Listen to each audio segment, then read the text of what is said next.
Hi guys, welcome to today's session. This is the second part of our interior drawing or drawing of an interior sort of little workshop or set of lessons. So as I said last week, this is a great exercise or sort of project to work on while you're indoors, which many of us are at the moment. And you can work from any kind of interior, so I'm working from my studio, but you could work from your studio, or if you're at home, you can work from a room in your home that's interesting. But basically, it's some kind of interior that we're working from. So last week we kind of sketched in the sort of skeleton of the subject. I'm zoomed in this week for mine, so you can't see my reference on screen, but you can get a link to the reference below. So there's a link on the references available on the blog to download if you want to work along with me, or you can use your own. But just so you can see what I'm working from, if you want to get an idea of my reference, you can click there as well. So we kind of have everything blocked in. I've got a different set of walls, so I've got these sort of beginnings of planes that I'm going to be working with, some objects like the tables. And what I want to do today is just establish the general tones that sort of make up this image. So working within these simple boundaries that I established last week, so this sort of line sketch in, I want to now kind of block in a tonal statement.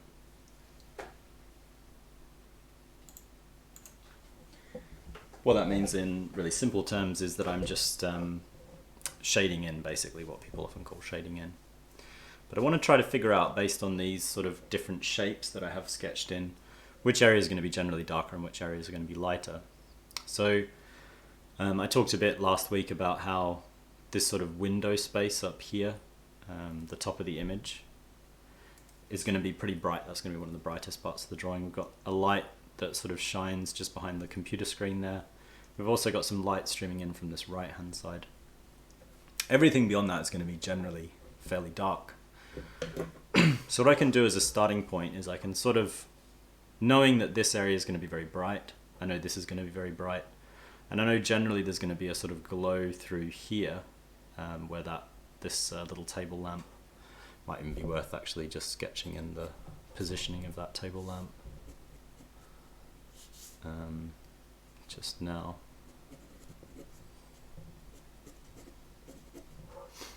Just so I sort of know where it's going to be blooming out of, that light.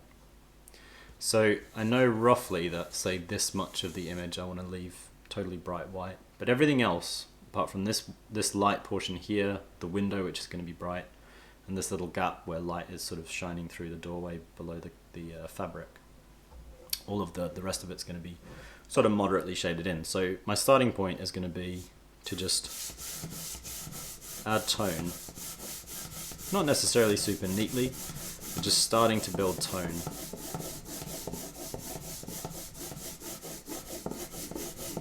Across the whole image, leaving out those areas where the light is shining, well, basically anywhere where light is shining through. So that could be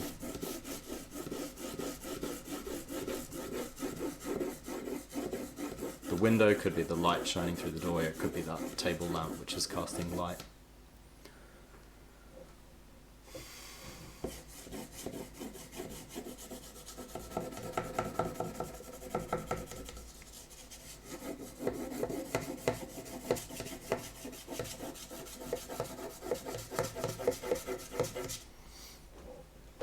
So I'm going to do that a few more times, just a few passes over. You can work in any kind of shading method you want. I'm using a kind of sort of single direction shade at the moment.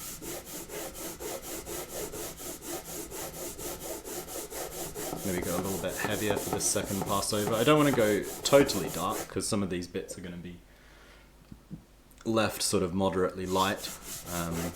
We're going to build towards the darkest tones throughout the session.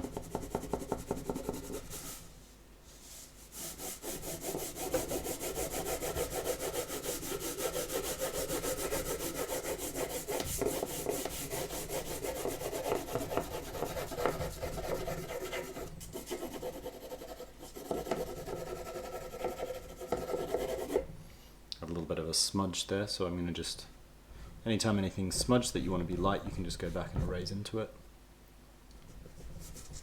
It's just from resting my hand on the paper.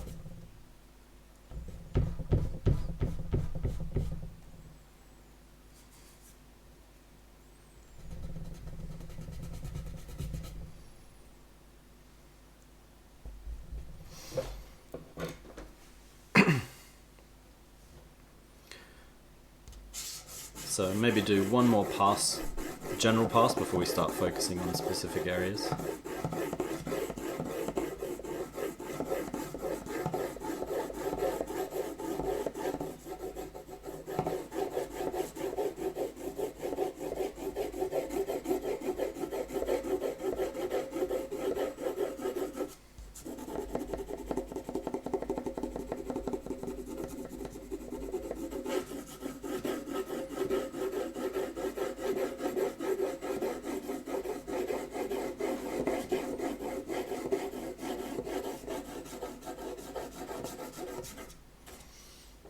So you can see we've now started to build a little bit of a general tone over the image. So we want to start finding areas where it's going to go sort of substantially darker that we know go reasonably dark. So a good starting point would maybe be this screen.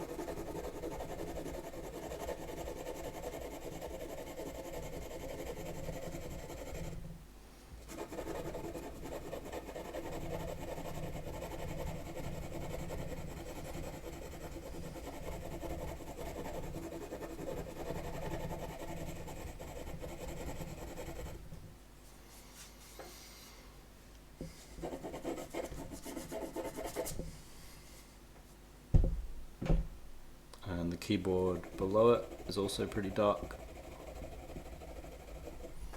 And I'm happy to keep everything sort of moderately, sort of smudgy at the moment.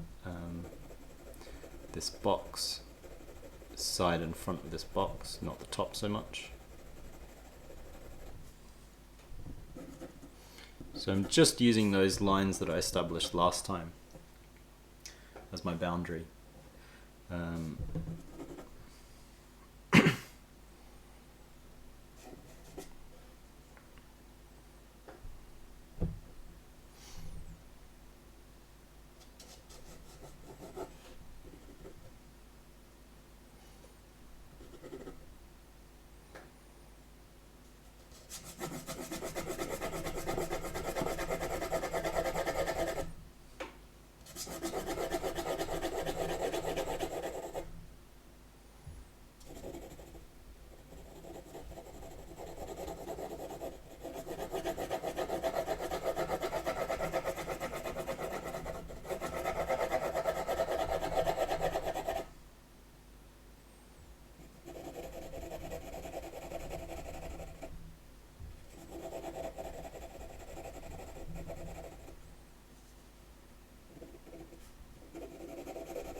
The front of that desk, or that desk in shadow, can also start to go a bit darker.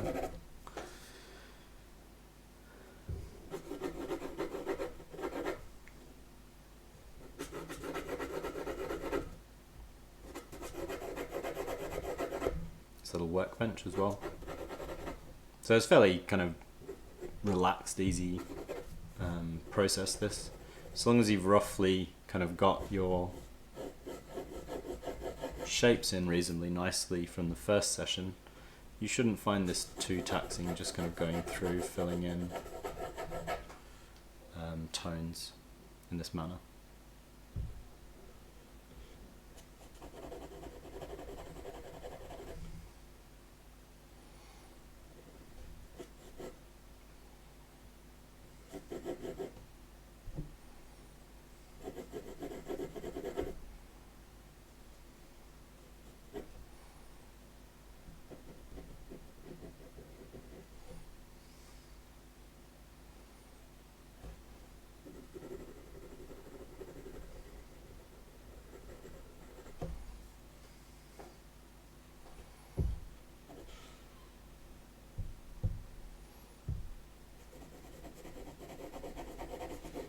much of the tripod is also going to need some tone through it.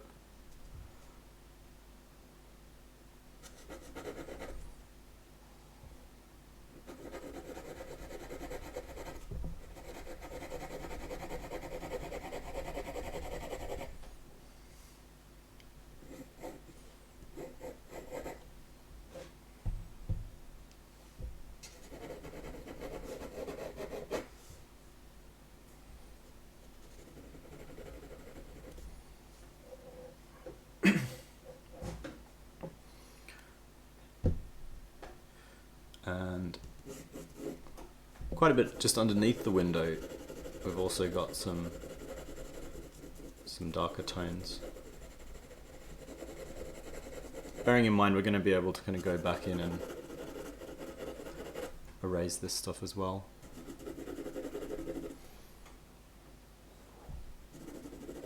I'm leaving a slightly lighter tone below the main portion of the wall because there's a radiator there.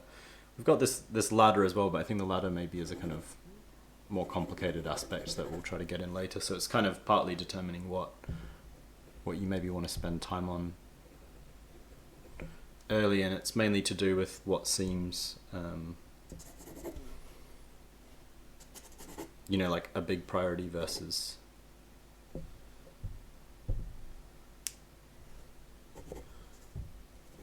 things that maybe appear more minor, which can be difficult to make that judgment. For instance, I'm going to put this cast shadow from, I've got this hand cast kind of hanging on the wall.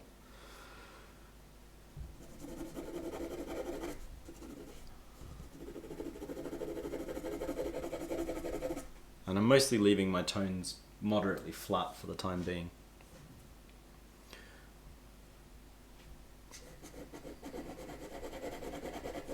Got a lot of different panels and shapes going on in this easel, so try to figure out the simplest way to approach it.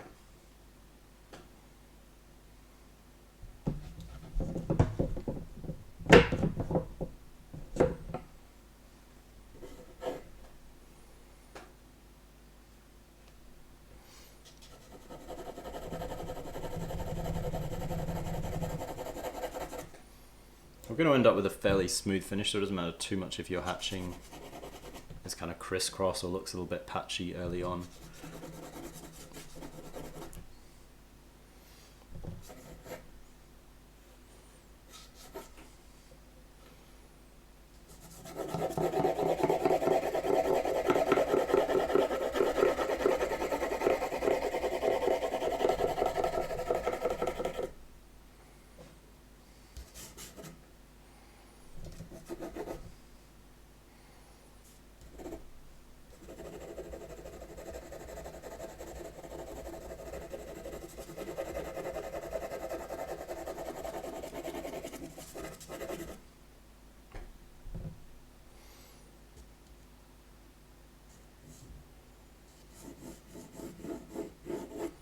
These bits of paper stuck up on the wall as well, so the paper itself is going to be a bit lighter in tone than the wall that surrounds it. The wall's a little bit darker, so you can put that distinction in.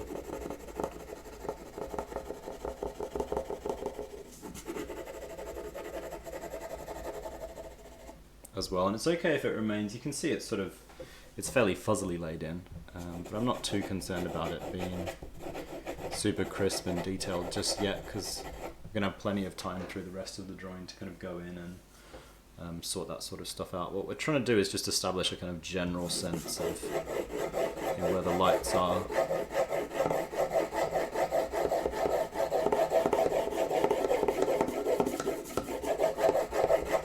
So here I'm just kind of almost vignetting, so kind of going a little bit darker into this left-hand corner. And can do a similar thing this right-hand corner as well.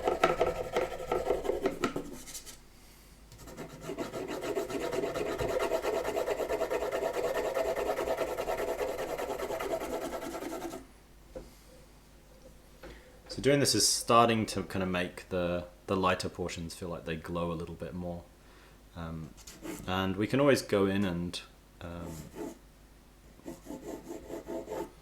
lighten off and erase stuff if necessary, so you can push stuff reasonably dark. I'm not going to go to the absolute extent of how dark it could possibly go today. Just trying to establish this difference between the major masses, the major kind of forms in the image. So not adding a great deal in terms of smaller details. You can put the odd little bit here and there, but that's not what we're too concerned with.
So just very lightly put in this ladder, a little bit of the window frame, but much lighter than the rest of the tones. So they're gonna try to create a kind of sense that there's a glow coming through this window, which means we don't want to make stuff that's going on in the window too dark too soon. So we kind of you always want to hold back off, kind of really putting darker tones into areas that you think might end up quite light. So that's definitely, the window, this little kind of glow through the doorway, all of those areas I know are going to remain fairly light through the drawing, so I don't want to push them too dark immediately. So we're kind of just slowly making our way towards darker tones. What we're going to be doing next week, I'll just do a little bit of a demo I'm going to be using a mechanical pencil, but you could otherwise just use a sharpened regular pencil that you'll need to keep fairly sharp. So we can go in and kind of just add depth to these tones. Not necessarily like push too hard, because we don't want to flatten the paper out and make the graphite too shiny, but you can see working in this general base tone with a finer point that goes a little bit more into the grain of the paper, I'm going to be able to start pushing the tones darker, and then we're going to be able to start making stuff a bit more varied, a bit more sort of sophisticated as well, the tones. Because there are a lot of shadows going on in this kind of setup, and you'll probably find in anything that you photograph, whenever you're working from something in a kind of an everyday setting, a setting where you've got lots of different lights bouncing around, it's going to be a bit trickier than our usual kind of setup that I work with when I'm teaching, which is just a single light source. Multiple light sources are always a bit trickier. So that's why I want to build stuff up slowly and not kind of rush anything too much.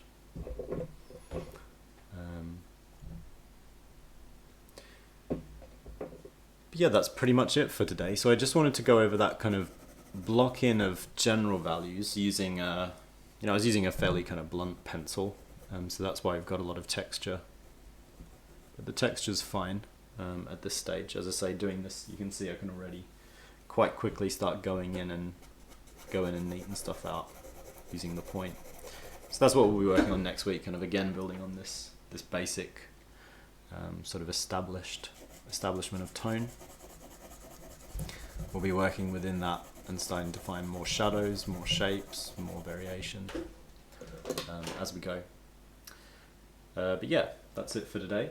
And as always, you can subscribe to the YouTube. So follow us on YouTube for videos from myself and other teachers and students and all sorts from OCAD. And you can click the link through as well to sign up for complete access to the course and one-to-one tuition from myself and other expert tutors. So yeah, that's it for today, and I'll see you guys next week.